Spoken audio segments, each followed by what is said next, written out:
Cada año, una familia promedio en Estados Unidos termina tirando la basura el equivalente a unos $1,500 en comida que todavía podía aprovecharse.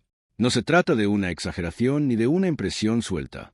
Es el resultado de una costumbre que se volvió normal: comprar, usar una parte, desechar lo demás y repetir la misma rueda semana tras semana. Mientras tanto, las compras del hogar se vuelven cada vez más caras. La tierra recibe toneladas de desperdicios orgánicos que podrían volver a producir vida, y muchas cocinas se llenan de restos que se consideran basura cuando en realidad siguen siendo alimento, semilla o fertilidad para el suelo. Sin embargo, en las zonas rurales del condado de Lancaster, en Pensilvania, existe desde hace generaciones una manera muy distinta de mirar lo que sale de la tabla de cortar. En las casas Amish, la comida no se entiende como algo que entra envuelto. Se consume y desaparece. Se entiende como un ciclo. Lo que hoy parece un resto, mañana puede convertirse en hojas nuevas, en una mata vigorosa, en una cosecha completa o en abono que alimenta la próxima temporada. Esa forma de vivir no nace de una moda ni de un truco de jardinería, sino de una relación paciente, práctica y profundamente sensata con la tierra. Allí, casi nada sale de la cocina sin haber entregado primero todo lo que podía dar. Un extremo de cebolla, una cáscara de papa, un diente de ajo, un tallo de albahaca o una base de apio no son residuos sin valor. Son el comienzo de otra vuelta del mismo ciclo. Y cuando esa lógica se sostiene durante décadas, o incluso siglos, el resultado no es solamente un ahorro visible. Es independencia, suelo fértil, comida más sabrosa y una casa que depende menos de la tienda para sostenerse. Todo puede empezar con algo tan simple como la cebolla de verdeo. Pocas cosas muestran tan rápido el valor de guardar un resto de cocina como esta planta. Cuando se usan las partes verdes para cocinar, basta con conservar el extremo blanco con las raíces, dejando 1 o 2 dedos de base. Ese pequeño trozo, que normalmente iría directo al cubo de basura, se coloca en un vaso con agua limpia, con las raíces hacia abajo, cerca de una ventana luminosa. Cambiando el agua todos los días, en apenas 2 o 3 jornadas comienza a salir un brote verde del centro. A la semana ya se puede cortar un poco para revueltos, sopas, arroces, guisos o ensaladas. La misma base vuelve a empujar varias veces, y cuando se nota que el crecimiento se vuelve más lento, se puede pasar a una maceta con tierra suelta y buen drenaje. Allí dura mucho más, engorda mejor y toma más sabor. No hace falta ser experto, no hace falta un patio grande y no hace falta gastar dinero extra. Una sola compra puede multiplicarse varias veces con un gesto sencillo. Eso que parece pequeño tiene un valor enorme, porque enseña una idea fundamental. Muchas veces la cocina ya trae dentro la próxima cosecha. Con el ajo, la lección se vuelve todavía más clara. Cada cabeza trae varios dientes, y cada uno de esos dientes tiene la capacidad de transformarse en una cabeza nueva completa. No en otro diente suelto, sino en una cabeza entera con varios dientes más en su interior. Se planta cada diente con la punta hacia arriba, a poca profundidad, en suelo fértil y aireado. En zonas de invierno marcado, lo ideal es sembrarlo unas semanas antes de las heladas fuertes para que enraice antes del frío. Pasa el invierno en la tierra, aguanta y en primavera arranca con fuerza. Cuando llega el verano, donde antes había unos pocos dientes, ahora aparecen varias cabezas completas. Si de esas nuevas cabezas se apartan las mejores para volver a plantar, la multiplicación crece con una velocidad que sorprende. En muy poco tiempo, una simple compra termina dando reserva de ajo para largo rato. Además, ciertas variedades sacan en primavera unos brotes enrollados, tiernos y aromáticos, que también se comen. Esos brotes sirven para salteados, salsas, tortillas o pestos.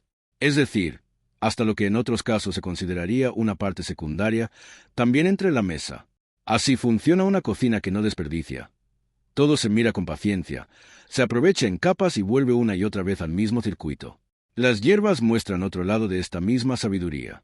La albahaca, por ejemplo, suele comprarse fresca, usarse unos días y marchitarse rápido. Sin embargo, unos tallos sanos, puestos en agua después de retirarles las hojas de abajo, echan raíces con mucha facilidad.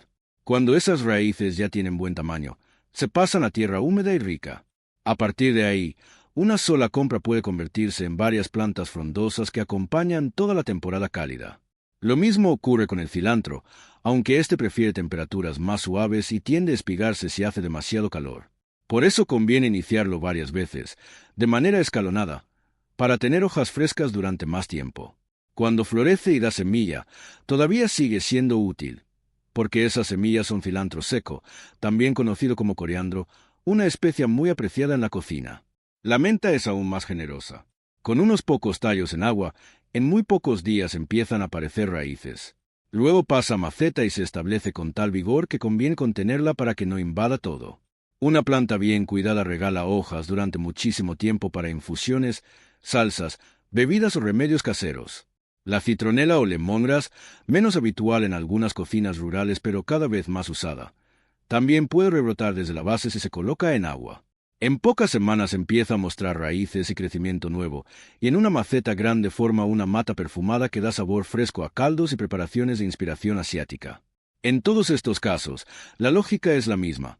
Lo que llega a la cocina todavía conserva vida, y si se le da agua, luz y un poco de atención, responde. Pero el sistema no se sostiene solo con lo que rebrota directamente. Ahí aparece la segunda pieza clave, el compost. En una casa donde se entiende el valor de la materia orgánica, todo el resto que no puede volver a crecer se transforma en alimento para el suelo. Cáscaras de cebolla, restos de fruta, hojas marchitas, borra de café, cáscaras de huevo, puntas de verduras, vainas, hojas secas del patio, paja y, cuando la hay, materia orgánica bien descompuesta de los animales. Todo eso, acomodado con equilibrio entre material húmedo y material seco, se va transformando poco a poco en un abono oscuro, esponjoso y vivo. Ese compost devuelve calcio, potasio, nitrógeno y una enorme diversidad de compuestos que mejoran la estructura del suelo, favorecen la vida microbiana y ayudan a que las plantas crezcan más fuertes. Las cáscaras de huevo aportan calcio, muy útil para prevenir ciertos problemas en cultivos como el tomate. La borra de café suma nitrógeno y atrae lombrices que airean naturalmente la tierra. Las cáscaras de banana entregan potasio, clave para floración y fructificación. Las peels de cebala aportan minerals y materia orgánica fina. Así, lo que no se puede replantar igual cumple una función decisiva, alimentar la tierra de donde saldrán los próximos alimentos. No son dos tareas distintas, una de rebrot y otra de compostage. Es un solo sistema que se cierra sobre sí mismo con lógica y sin desperdicio. Entre lo que rebrota con facilidad y lo que va al compost existe otro grupo de restos muy valioso, los que primero dan hojas y otra parte comestible, y después todavía pueden seguir aportando. El apio es uno de los mejores ejemplos. Cuando se corta la base y se deja en un recipiente poco profundo con agua, al poco tiempo aparecen hojitas nuevas en el centro. Más adelante, se trasplanta a tierra fértil y siempre humida, la planta puede desarrollarse otra vez. No ocurre un día para otro, porque el apio pide constancia, humedad y buena nutrición, pero la recompensa vale la pena. El sabor del apio de huerta es mucho más intenso y fresco que el comprado. Con la lechuga romana pasa algo parecido. La base que suele terminar en la basura vuelve a emitir hojas se deja en agua unos días y luego se vertera. No siempre se logra una cabeza tan grande como la original, pero sí un rebrot útil y tierno. Las variedades de hojas suelta responden todavía mejor. El hinojo también merece atención. Conservando la base con algo de raíz y poniéndola en agua, brotan nuevas hojas finas y aromáticas que sirven para acompañar pescados, ensaladas o pastas. Si luego se levera un suelo rico, puede seguir desarrollándose y además atrae insectos benéficos al huerto. Esa mirada es muy propia del mundo rural bien observado. Una planta no solo se mide por lo que da en el plato, sino también por cómo ayuda al entorno. El jengibre y la cúrcuma enseñan otra forma de abundancia. Ambos son rizomas, decker, talos subterráneos cargados de reservas y yemas. Un trozo con brotes visibles se planta en una maceta ancha, con tierra suelta, buena humedad y temperatura amable. Con paciencia, de sale una planta vigorosa y más adelante una buena cantidad de rizomas nuevos. Son cultivos lentos, de los que invitan a respetar el ritmo de la naturaleza, pero la calidad de un jengibre o una cúrcuma recién cosecados no tiene comparación con lo seco o viejo que a veces liga a las tiendas. El boniato o como paris casi un juego cuando empieza a dar brotes. Se coloca sobre un recipient con agua, con la parte inferior sumergida, y el tiempo emite races por abajo y guías por arriba. Esas guías se separan, se ponen en razor y luego se plantan. De una sola países salen varias plantas nuevas, y cada una puede producir una buena cantidad de boniatos.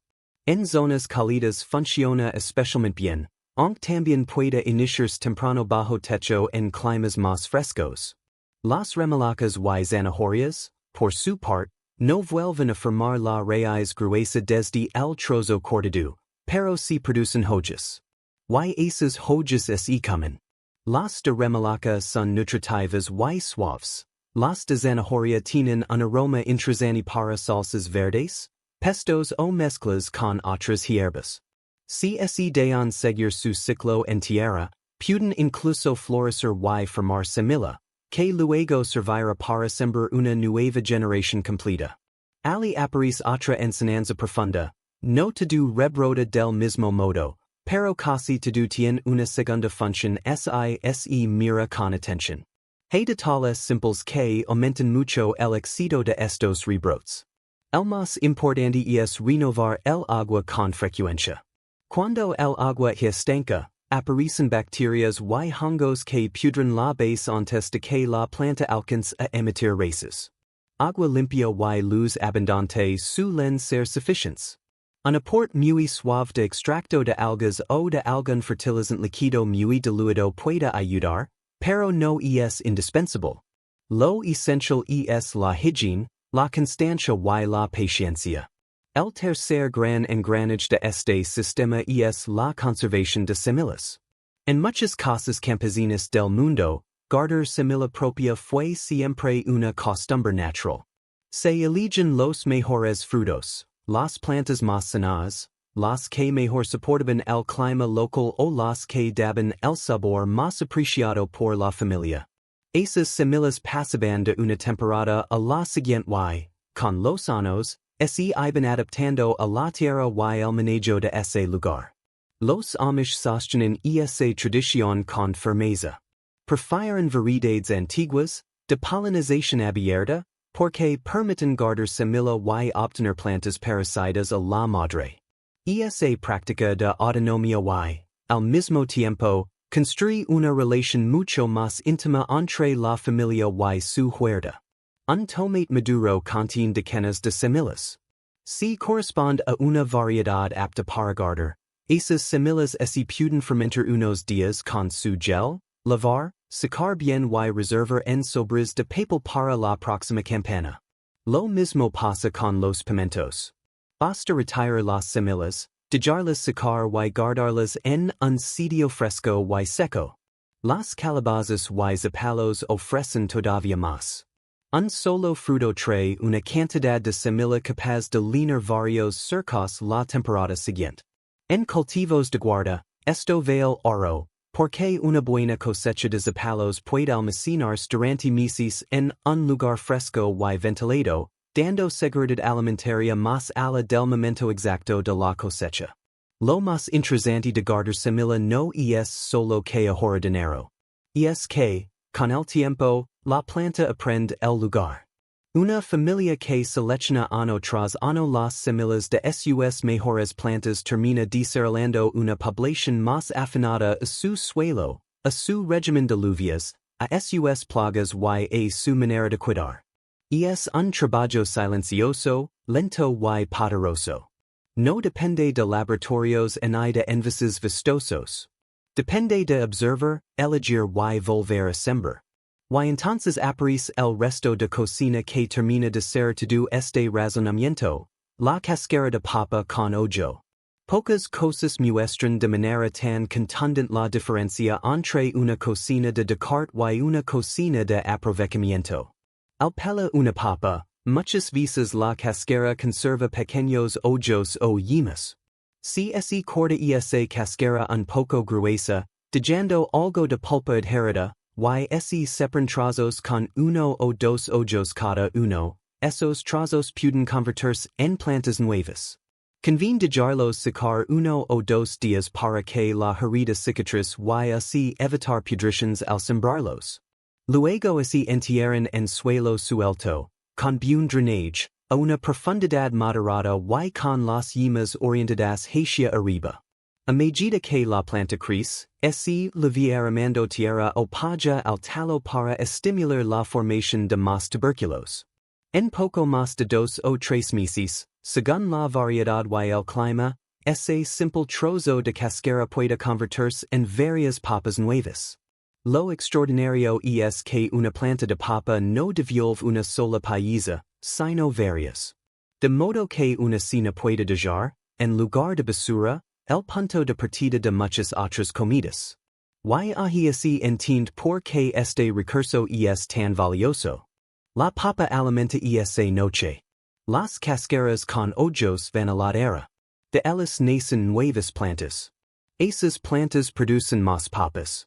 De la nueva cosecha así comen algunas, así apartan las mejores para volver a plantar y las cascaras del resto regresan al huerto o al compost. Así cierra el círculo. En recipientes grandes también funciona, de modo que no hace falta una gran finca para empezar. Un tambor cortado, un balde profundo con drenaje o una bolsa de cultivo pueden ser suficientes para una experiencia muy productiva. En muchas cadenas comerciales, las papas traen para retrasar la brotación y alargar el tiempo de almacenamiento. Por eso a veces tardan en despedida. Pero cuando finalmente aparecen los brotes, la papa está mostrando su impulso natural a seguir viviendo. Y sino, en una casa acostumbrada a mirar la comida con otros ojos, no desperdicia. Al final, la enseñanza más importante no está en un solo resto en una sola técnica. Está en cambiar la manera de ver la cocina. La raíz de la cebolla de vertedero no es basura. El diente de ajo no es solo condimento. El talo de albahaca no es un descarte sin valor. La semilla de tomate no es un detal que se escurre con el yugo. La cáscara de papa con hoyo no es un sobrante cualquiera. Todo eso sigue siendo vida.